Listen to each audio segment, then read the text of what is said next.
Ambati silks Kanchipuram sorry store now in Vijayawada. Exclusive పట్టు saris, సల్వాస్ and lehengas.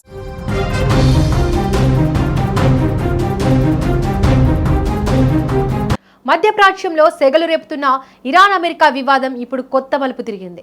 యుద్ధం మొదలు కావడంలో తనదైన ముద్ర వేసిన డొనాల్డ్ ట్రంప్ ఇప్పుడు అదే యుద్ధాన్ని ఆపాలని చూస్తున్న పరిస్థితి చేజారిపోతోంది. శాంతి పేరుతో అమెరికా పంపిన రాయబారాన్ని ఇరాన్ తుంగలో తొక్కింది. అసలు ఇరాన్ ఎందుకు వెనక్కి తగ్గడం లేదు? ఈ యుద్ధం వెనుక రష్యా ఆడుతున్న మైండ్ గేమ్ ఏంటి? అమెరికా వ్యూహాలు ఎక్కడ బెడిసి కొడుతున్నాయి? ఇవన్నీ ఇప్పుడు హాట్ టాపిక్ గా మారాయి. నిజానికి యుద్ధం అంటేనే విధ్వంసం, కానీ ఇక్కడ మాత్రం పంతం వదలడం లేదు. అగ్రరాజ్యం అమెరికా అధ్యక్షుడు డొనాల్డ్ ట్రంప్ స్వయంగా రంగంలోకి దిగి ఖతార్ ఎమీర్ను మధ్యవర్తిగా పంపి శాంతి ఒప్పందానికి ప్రతిపాదనలు చేశారు.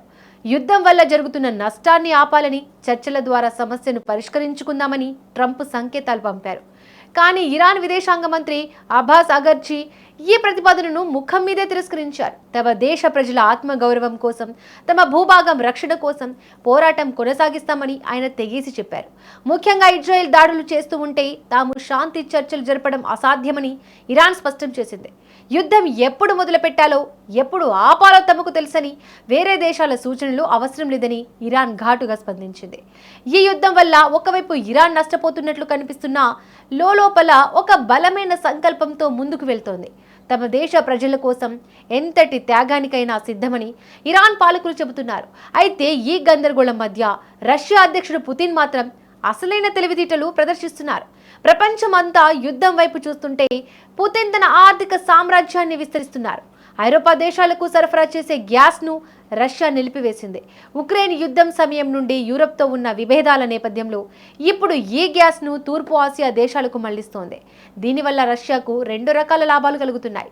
ఒకటి, ఐరోపా దేశాలు ఇంధనం కోసం అల్లాడుతుంటే, రెండోది ఆసియా దేశాల నుండి రష్యా భారీగా ఆదాయాన్ని గడిస్తోంది. మరో ఆసక్తికరమైన విషయం ఏమిటంటే, అంతర్జాతీయ మార్కెట్లో చమురు ధరలను రష్యా అమాంతం పెంచేసింది.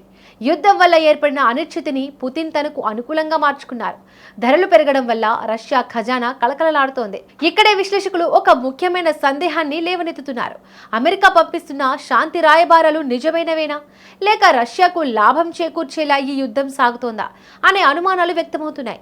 రష్యా చమురు ధరలు పెంచినా అమెరికా పెద్దగా స్పందించకపోవడం వెనుక ఏదైనా రహస్య ఒప్పందం ఉందా అని రాజకీయ నిపుణులు చర్చించుకుంటున్నారు.